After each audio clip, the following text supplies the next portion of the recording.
Have you ever stood in the absolute center of attention, in that precise, terrifying moment when the spotlight hits you with such physical force that it feels less like illumination and more like an interrogation? The light is white hot, searing, blinding you to everything except the dust motes dancing in the beam, while inside your chest there is nothing but a cold, expanding darkness. Have you ever felt the weight of the entire world, or at least the world that matters to you, pressing down on your shoulders? Thousands of eyes fixed on your silhouette, waiting for you to be brilliant, while every cell in your body is screaming a single desperate command: disappear. Just dissolve into the floorboards. Have you ever smiled? I don't mean a real smile. I mean the mechanical widening of the lips, the tightening of the muscles around the eyes, a mask constructed of porcelain and willpower, worn while you are fully aware that you are exactly 1 second, one heartbeat, one faltering breath away from losing total control of your own mind. I was standing on the stage. The polished wood creaked inadvertently beneath my heels. I was draped in the heavy, suffocating fabric of a graduation gown, the violet and gold of Emerson College in Boston. The air in the hall was thick, recycled, smelling faintly of floor wax, expensive perfume, and anticipation. In my hands, which were trembling with a tremor I prayed no one could see, I clutched a single sheet of paper. It was the speech I was supposed to deliver to hundreds of people. To my right, the cameras were positioned like snipers, their red recording lights unblinking, ready to capture this moment for posterity. In the velvet darkness of the auditorium sat my parents, their faces undoubtedly glowing with pride. My professors, who had graded my papers and shaped my intellect, my fellow students, hungover and hopeful, waiting for a spark. They were all waiting for inspiration. They were hungry for it. And I just wanted someone to kill the lights. I wanted the breaker to trip. I wanted the fire alarm to wail. I wanted the darkness to come back so I could stop performing. My name is Emma Reeves. On paper, I am a success story. I graduated with honors summa cum laude. I was the girl mothers pointed to when scolding their daughters, the benchmark, the gold standard. I was the one who always knew exactly what to say to diffuse an argument or charm a donor. I was the architecture of competence. The girl who never showed a crack in the facade, never revealed a hint of weakness. But no one knew the cost of that architecture. No one knew that every morning, before my feet even touched the cold laminate of my dorm room floor, I woke up with a sensation of dread so heavy it felt like someone was sitting on my chest. No one knew that every public appearance, every raised hand in class, every smile at a networking event was, for me, a leap into a bottomless abyss. I was suffering. I was drowning in panic attacks that arrived without warning, like sudden summer storms.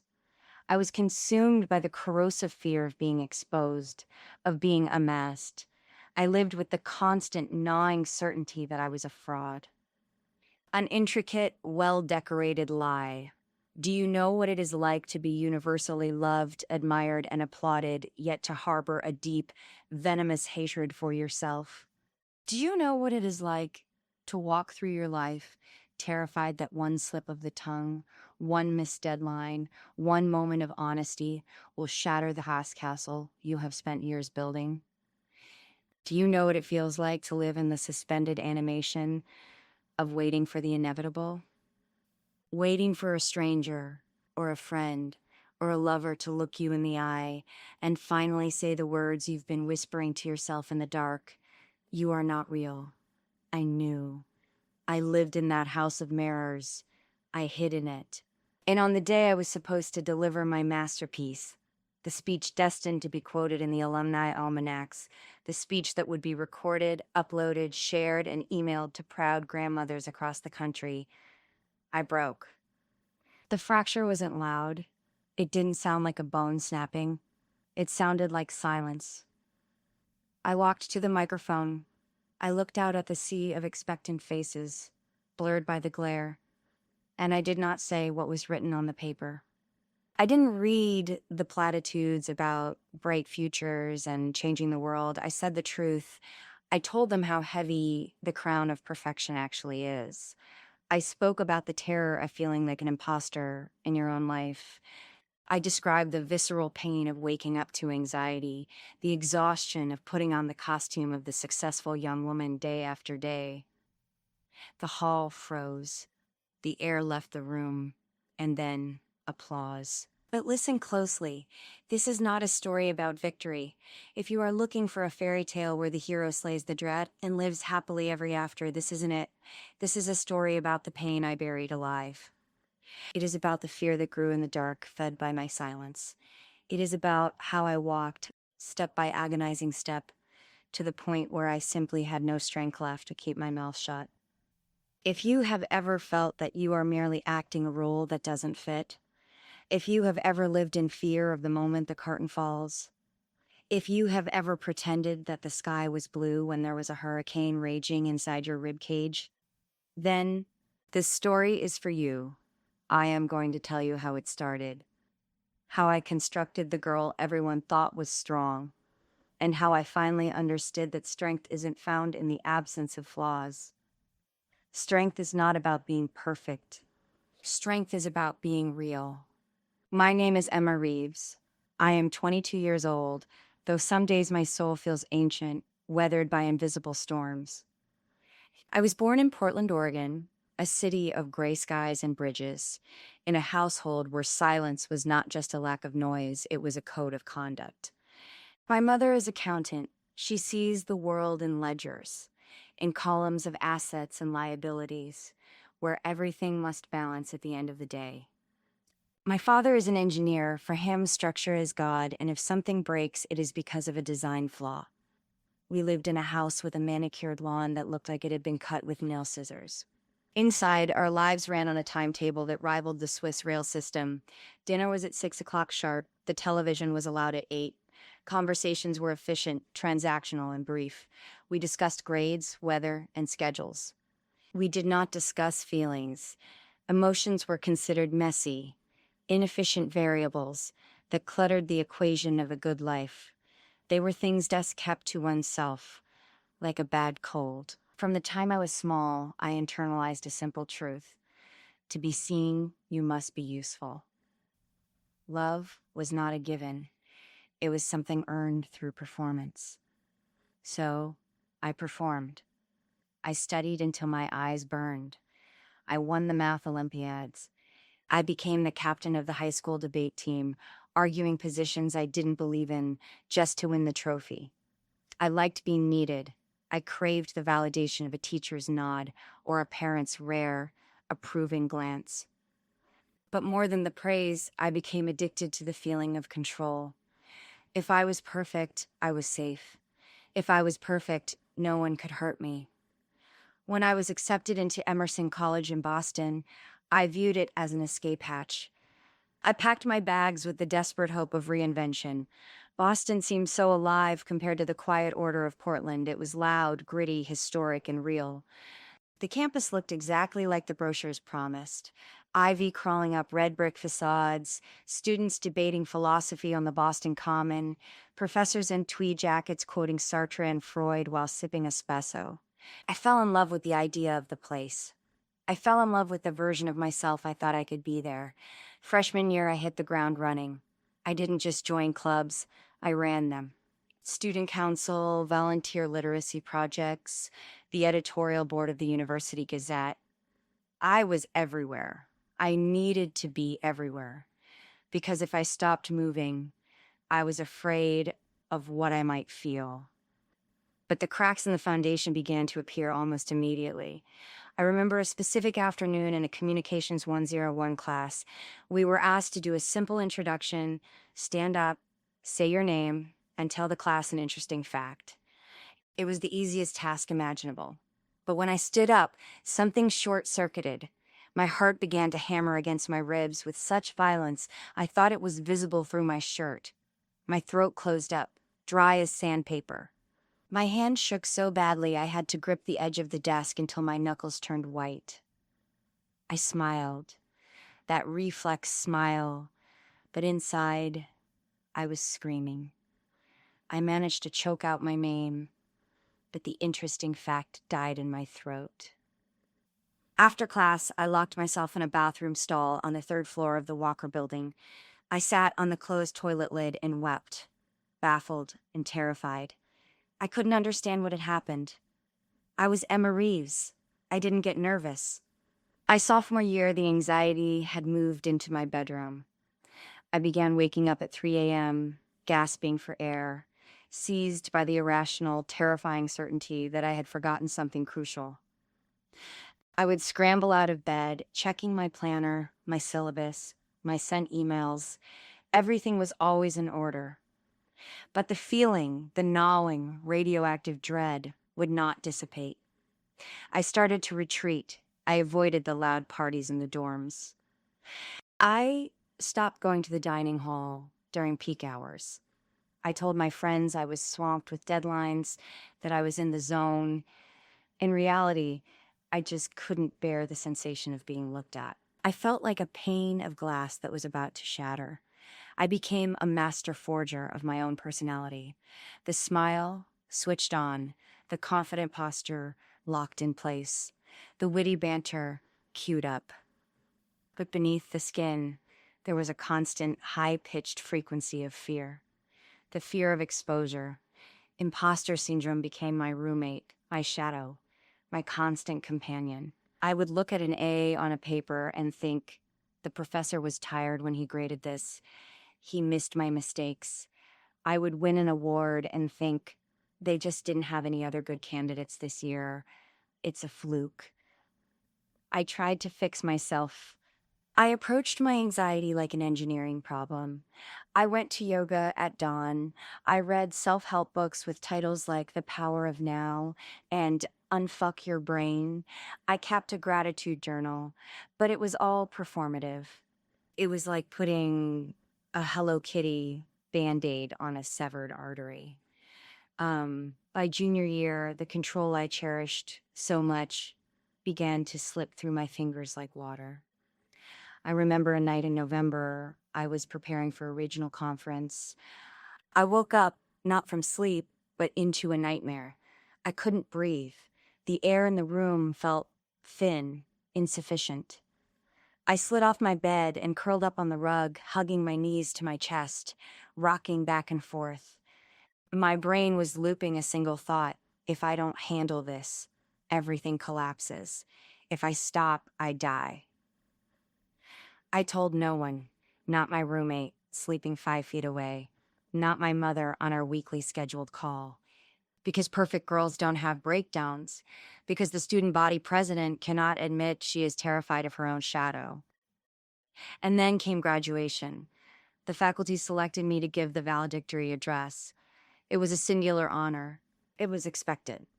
And it was my worst nightmare realized. I wrote the speech. I wrote it with the precision of a surgeon. I rehearsed it in front of the mirror until the words lost all meaning and became just sounds. I knew every cadence, every pause, but inside the storm was now a hurricane.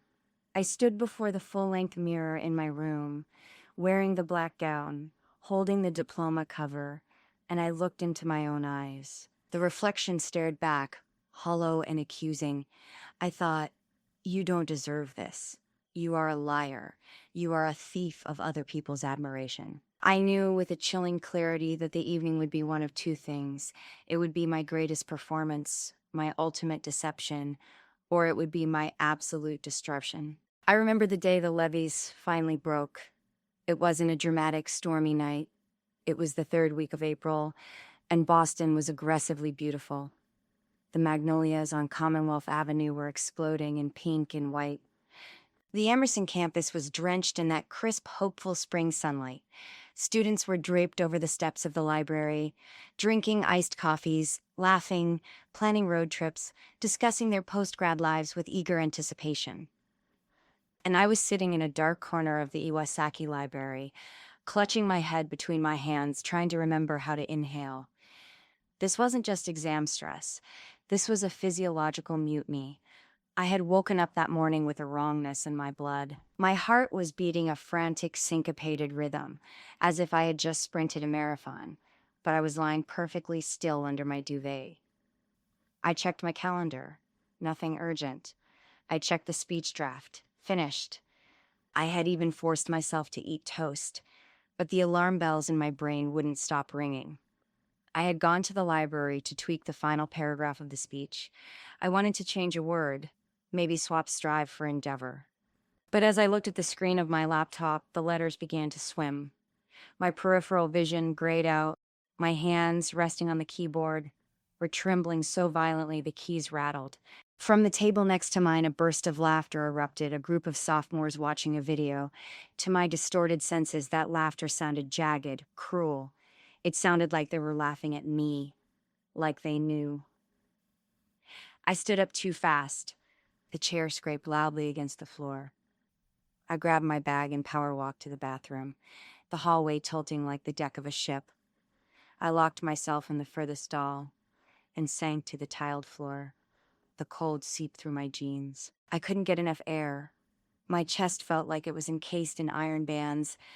I tried the 4-7-8 breathing technique I'd read about.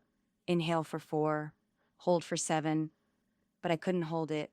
I was gasping, sobbing dry, heaving sobs. This was the first true collapse. The first time the dam didn't just leak, it burst. I stayed there for 40 minutes. When I finally emerged, I washed my face with freezing water, put on fresh concealer, and walked back to my dorm. I told my roommate I had a migraine. I lay in bed and stared at the ceiling, terrified. From that afternoon on, everything changed. The enemy was no longer at the gates. It was inside the fortress. The panic attacks stopped being occasional visitors and moved in. They came without triggers.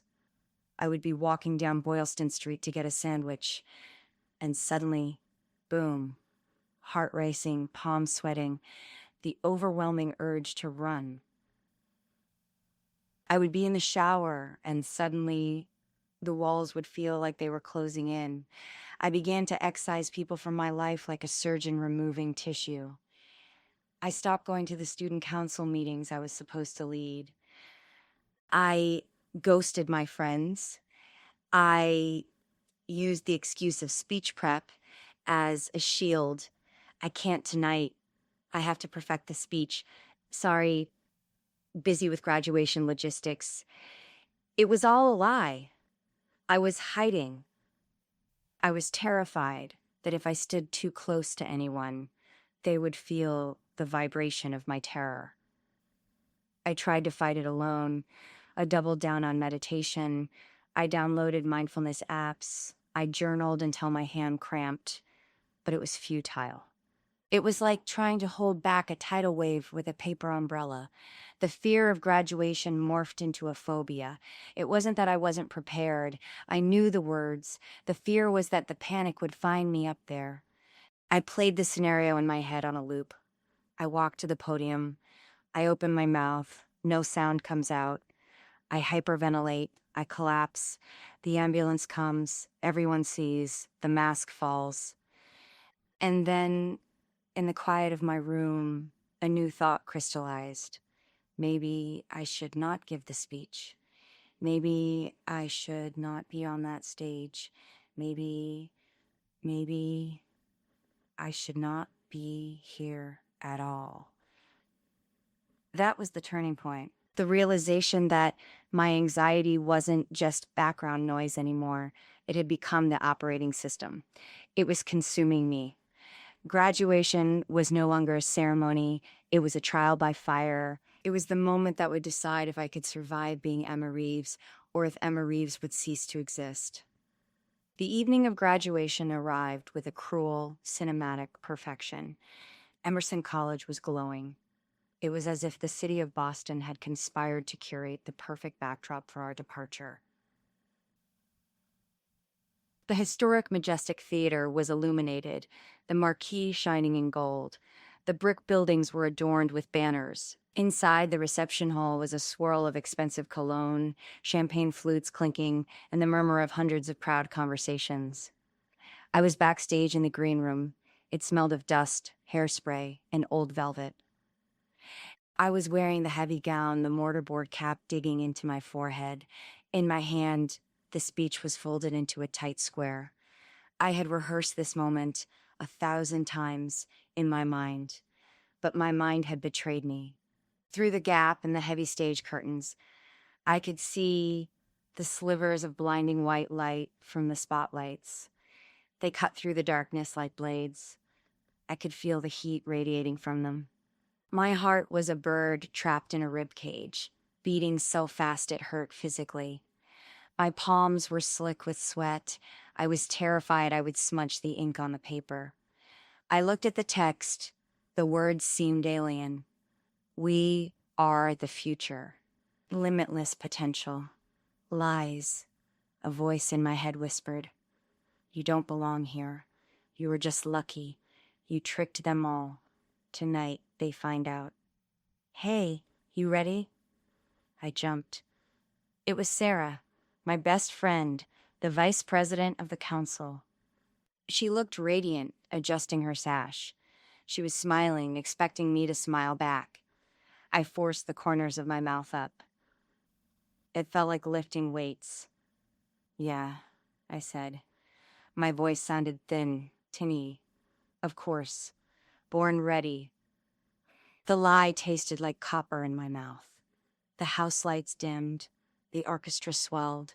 The dean of students walked to the microphone.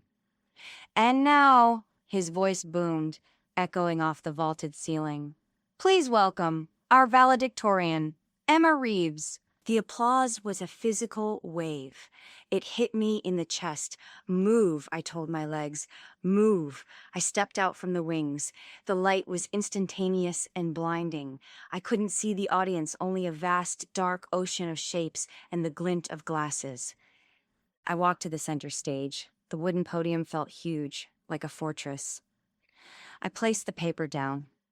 I gripped the sides of the podium so hard my fingers went numb. I looked out. The silence settled. 1,000 people waiting. Good evening, I began. The microphone amplified my voice, booming it back to me with a slight delay. It sounded like a stranger speaking. Faculty, families, fellow graduates. The first paragraph went according to plan. The autopilot engaged. My mouth formed the shapes it had practiced, but inside, the dissociation was setting in. I felt like I was floating 5 feet above my own body, watching a puppet move its mouth. I saw a woman in the front row, maybe a donor, maybe a mother, adjusting her glasses, looking at me critically. She knows, the voice screamed. She sees you shaking. The text on the page began to blur. The lines merged. I reached the transition to the second section, and I lost it. I forgot the line. I looked down, but the words were just black ants crawling on the page. I stopped. The silence that followed was only 2 seconds long, but in my timeline, it lasted a century. It was a vacuum. My heart hammered against my throat. The panic washed over me. Cold, then hot, then cold again. I looked up at the darkness. I could feel their confusion. Why did she stop? Is she sick? I realized then I cannot do this. I cannot read these words. I cannot pretend for 1 more minute that I am this shiny, perfect creature. If I read this speech, I will shatter into 1,000,000 pieces before I reach the end. I closed my eyes. I took a breath that rattled in my lungs. I opened my eyes. I ignored the paper. I leaned into the microphone. I have a confession to make. I said. The rustle in the hall stopped instantly. The silence changed texture. It went from expectant to sharp. All these years, I said, my voice trembling but louder now, I have tried to be perfect. I smiled when I was in the middle of a panic attack. I spoke with confidence when my voice wanted to break. I have felt like an imposter every single day. I paused. No one moved. No one breathed. Tonight, I continued, I was supposed to stand here and give you a speech about our bright future, about our achievements. But I want to tell you the truth. I am scared. I am terrified that I don't deserve to be standing here. I am terrified that if you saw who I really was, you would turn away. I was standing on the edge of a cliff. I had jumped, and the room hung in the balance. The glare of the spotlights felt less like illumination now and more like an interrogation lamp. I felt exposed, flayed open. There was no podium big enough to hide behind anymore. I waited for the backlash. I waited for the dean to rush the stage and cut the mic. I waited for the laughter. I heard a cough from the back of the room. A chair squeaked, but mostly there was a heavy, stunned gravity. I know, I said, and this time I wasn't speaking to the audience as a concept. I was speaking to the people in the dark. I know that I am not alone. I know that many of you right now in your expensive downs feel the exact same way. We smile, we filter our photos, we curate our lives, we pretend we have the controls manned. But inside there is anxiety. We are terrified of not being enough. We are terrified of being found out. My heart was still pounding, but the rhythm had changed. It wasn't the chaotic drum of panic anymore. It was the hard, steady beat of adrenaline and truth. My hands stopped shaking. I let go of the podium. We think our silence protects us. I said softly, but it doesn't. It isolates us. I looked at the front row. I saw Sarah. Her hand was over her mouth. She wasn't looking at her phone. She was looking at me, and her eyes were wet. I saw the stern Professor Miller who had given me a B on my freshman essay. He wasn't scowling. He was leaning forward, his chin resting on his hand, listening. I realized something tonight, I said. I realized that standing here and pretending to be perfect is the weakest thing I could do. I took a deep breath, inhaling the dusty air of the theater, and it felt sweet. So, I said, here is the truth. I am not perfect. I am anxious. I am messy. I am afraid. I paused for the final time. I am not perfect. But I am real. I stepped back from the microphone. For a heartbeat, there was nothing. The void.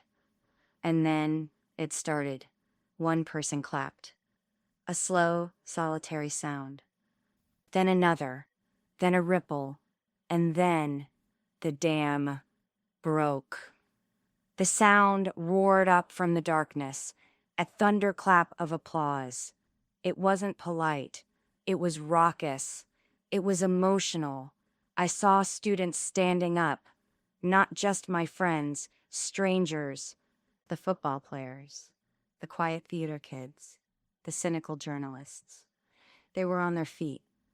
I saw people wiping their eyes. I saw a girl in the third row mouth the words, "Me too." I stood there bathed in the light, and for the first time in 4 years, the light didn't burn. It felt warm. I realized they weren't applauding the valedictorian. They weren't applauding the GPA or the awards. They were applauding the human being. This was the peak, the moment of absolute clarity. I had stopped trying to be the statue. I had become the artist of my own life. I understood then strength is not about maintaining the illusion of invulnerability. Strength is the courage to shatter the illusion and stand in the shards. When the applause finally subsided and I walked off the stage, my legs felt like jelly. I handed the diploma cover to the marshal and descended the stairs. The adrenaline crash was immediate and dizzying. I had told the truth. And the sky hadn't fallen. The roof of the majestic theater hadn't collapsed. The reception that followed was a blur, but it was vividly different from any social gathering I had ever attended. Usually people would approach me to say, "Good job," or "Nice dress." Tonight, it was raw. A girl I had sat next to in history for 2 semesters but never really spoken to came up to me. Her mascara was smudged. "Thank you," she whispered, gripping my arm for cancer. Sitting in my head, "I have panic attacks before every exam. I thought I was crazy. Thank you for saying it." A guy from the debate team, arrogant, loud, always confident, stopped me by the punch bowl. He looked uncomfortable, vulnerable. That took guts, Reeves, he said, looking at his shoes. Serious guts. I I feel like a fraud half the time, too. Even the dean found me. He didn't reprimand me for going off script. He shook my hand and said, "That was the most honest commencement address I have heard in 20 years." I left the building that night and inhaled the cool Boston night air. It tasted like rain and asphalt, but to me, it tasted like freedom. However, reality is not a movie. There was no magical cure. The fallout wasn't entirely positive. The internet, as always, had its say. By the next morning, clips of the speech were circulating on social media. The comment section was the usual battlefield. "So brave," read one. "Attention seeker," read another. "This isn't therapy, it's a graduation. Ruined a vibe," wrote someone else. "She just wants pity." I sat in my dorm room, the blue light of the phone illuminating my face, and felt that familiar prickle of anxiety. The old instinct to delete, to hide, to apologize, flared up. But I looked at the comments, and I realized I don't care. I realized I didn't need to be liked by everyone. I just needed to be able to live with myself. I didn't stop there. The speech wasn't a cure, it was a diagnosis. The following week, I finally did what I should have done freshman year. I made an appointment at the counseling center. I walked into the small beige office, sat on the slightly lumpy couch, and looked at the therapist. "Where do we start?" she asked. I took a breath. I have anxiety, and I'm tired of fighting it alone. It was terrifying. Opening up those dark rooms in my mind was harder than any exam I've ever taken. There were tears. There were days I wanted to quit. I had to learn to trust people again. I had to learn that my anxiety was a part of my neurology, something to be managed, not a sin to be confessed. But slowly, the grip loosened. I began to breathe. Graduation wasn't the end of my story. It wasn't a finale. It was the demolition of the old house so I could finally start building a real one. It has been some time since that night. I have thought a lot about the nature of masks. My confession on that stage was the pivot point of my adult life.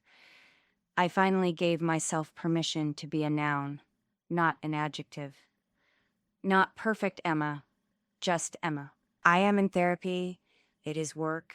It is unglamorous. It is not cinematic. It is snotty tissues and hard questions and uncomfortable silences. But step by step, I am learning to trust. I am learning that I can have a panic attack and still be a competent professional. I am learning that vulnerability is a form of connectivity. I realize that my disorder won't vanish overnight. Perhaps it never will. But it has stopped being my master. I stopped hiding it in the closet. I stopped feeling shame. I learned to say the words, "I am feeling anxious right now. I need a minute." And guess what? The world waits. I have the photos from graduation. There is the group shot of the summa cum laude recips. I am not in it. I was in the bathroom splashing water on my face, or maybe I had already left to breathe. And you know what? I don't regret it. That empty space in the photo is more honest than a fake smile would have been. My memory of that night isn't a photograph. It is the feeling of the wood grain on the podium under my fingers. It is the sound of the silence breaking. It is the moment I decided to survive. So, I want to ask you, how many times have you put on the mask because you thought it was what people wanted to see? How many times have you smiled at a party or a meeting or a family dinner while inside you felt absolutely hollow? How many times have you convinced yourself that if anyone saw the real you, they would leave? And how much longer are you willing to do it? My story taught me one thing. A photograph can be empty, but a life cannot be. A life must be inhabited, messy parts and all. The moral is not complex. It fits in a single phrase, and I want you to carry it with you. Do not be afraid to be real, because that is exactly where your power lies.